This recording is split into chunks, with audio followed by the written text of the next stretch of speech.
According to one of the big banks in Canada, BMO, the housing market is going to continue to crash because of the immigration cuts that are being announced right now. So let's get into what's going on there. And they're finally admitting what we've been saying on this channel for a long time, which is it's not just about supply and it's more about demand and where that demand's coming from. And then we're also going to talk about what's going on with rent prices. We're going to talk about how the government influences all this, because that is incredibly important for you to understand what happens here moving forward. So Canadian real estate prices to correct with immigration changes. All these articles will be linked in the description, by the way, so do check them out. Canada is pulling back on immigration after a disastrous attempt to use it as stimulus, building on top of the year's reduction on temporary residents such as foreign students. The country will see state-mandated degrowth for the next 2 years. The population will shrink in an attempt to stabilize housing after policymakers' promises to triple home building failed to materialize, which obviously was never going to happen. I mean, come on. You've heard us for years pushing back against the narrative that Canada needs to triple the rate of housing construction. That was partly because it's just not possible, and mostly the demand curve is what really is running amok, explains Robert, senior economist at BMO. He's basically saying that you're going to see the CPI and rent correct here. Obviously, the rents are actually a big component of the CPI and they kind of lag. So our mortgage payments, shelter costs make up around 30% of the CPI. I want to be clear here. This does not actually mean real inflation. And what they show you there is peak rent and the CPI and what's happened. So obviously you've seen this come back down and you're going to see the same thing. But if we go to the chart of rent inflation, you can see rent inflation is still incredibly elevated right now. So as this comes down, you're going to see continued headwinds for the CPI. Obviously, you might actually see some tailwinds now with a seriously weak Canadian dollar coming into play as well. So it'll be interesting to see what happens with that moving forward. But what I want to show you here is if you look at what's happened, obviously I've said this time and time again, but in 2020, that was when the big drop in immigration happened. So if we go to this better dwelling chart, which is right here, you can see what happened, Canada's annual change in population. If you look at what happened during 2020, it went down and then it absolutely skyrocketed. And if you look at the rent chart with a little bit of a lag, you saw the same thing that happened with rent. And that is very interesting. Obviously, no correlation whatsoever when it comes to the housing market. Otherwise, prices in Toronto would be skyrocketing right now because most of the immigrants do, in fact, still go to Toronto. So housing prices would be skyrocketing as well. But that's not happening. But you've seen that narrative for so long. And I've always said, like, it is complete BS. And people have always said in the comments, no, that's not true. But you can't argue with facts. You can't argue with the data here. That is true because you only have to look at the data.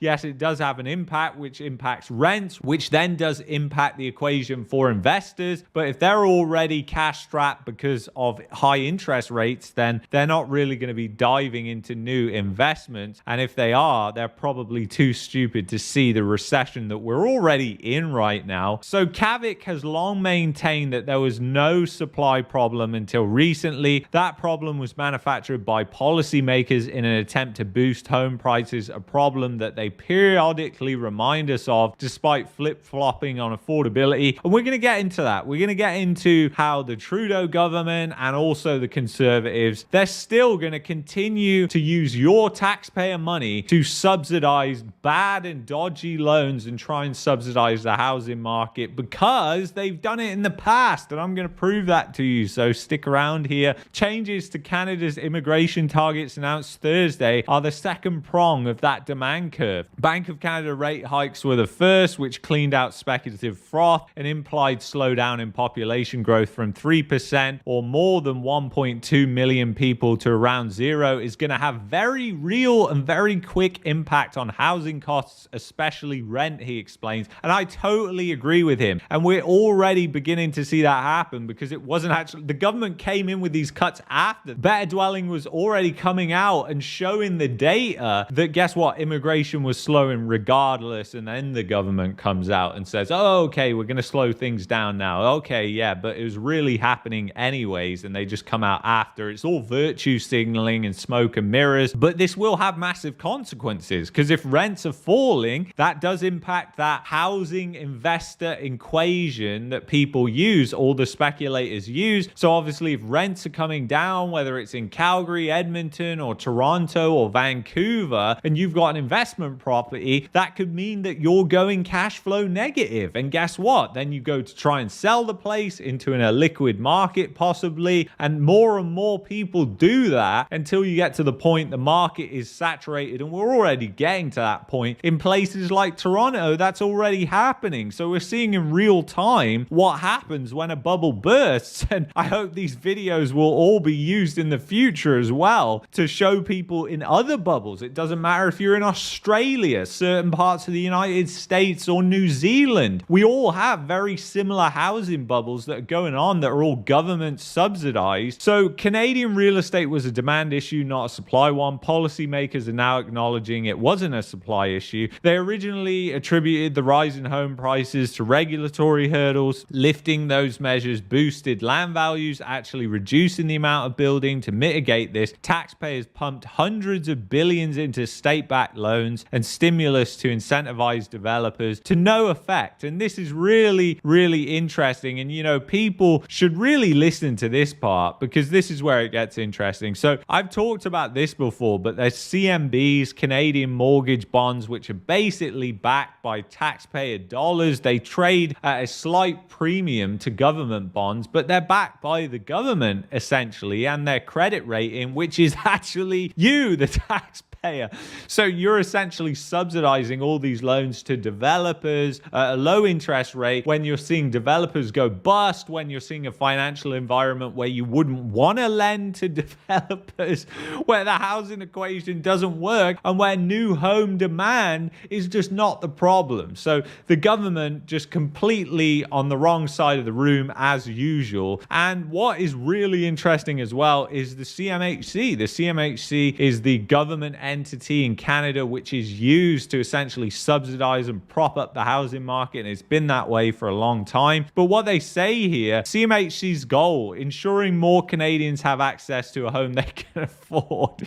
It's the complete opposite of that. Contributing to the well-being of Canada's housing system. I mean, this is just complete garbage. CMHC contributes to the well-being of Canada's housing system. We provide housing finance solutions, and we provide lenders reliable access to mortgage funding. Our commitment extends to providing crucial research and data to inform decisions for better housing sector outcomes, and we deliver housing programs for the government of Canada. So pretty much everything that they do has the opposite effect of their intended outcome. So it's very interesting. It goes with all mortgage programs. And then obviously what happened during 2020 and what seems to be happening at any point of crisis, and what we will see in the future, whether Canada's under Trudeau or Pierre. We know this because Harper did the same thing. They even point to this in here. So this was launched as part of Canada's pandemic response plan. The government of Canada announced proactive and coordinated measures to ensure the health of our financial system and economy. Under this program, the government stood ready to purchase up to $150 billion of insured mortgage pools through the CMHC. Again, the CMHC acting as the entity and the vehicle that the government uses essentially to try and prop up the financial system and the housing market, because it's so unhealthy. And obviously these distortions that they create here are only going to last for so long. And obviously we're seeing that just blow up in the government's face right now, and it will continue to do so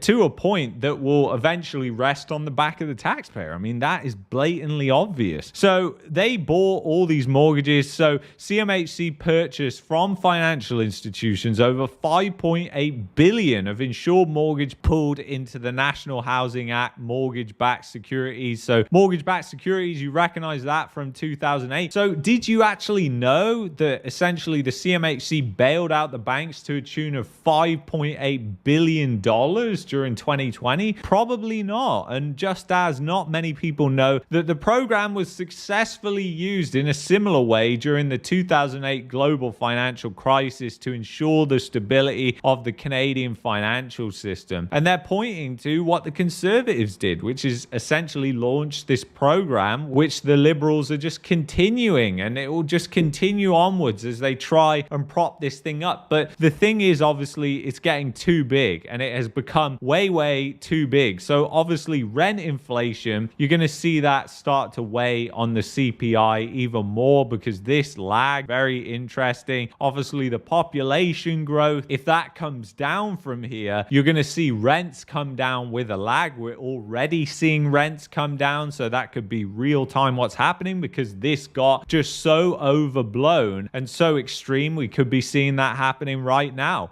So anyway, if you've enjoyed this stream, I'd highly recommend that you check out this video here. And if you're looking for a VPN, want to help out the channel as well, go to expressvpn.com/marketmania, affiliate link in the description. That's the VPN that I use myself. So I will see you in the next one. Take care, guys.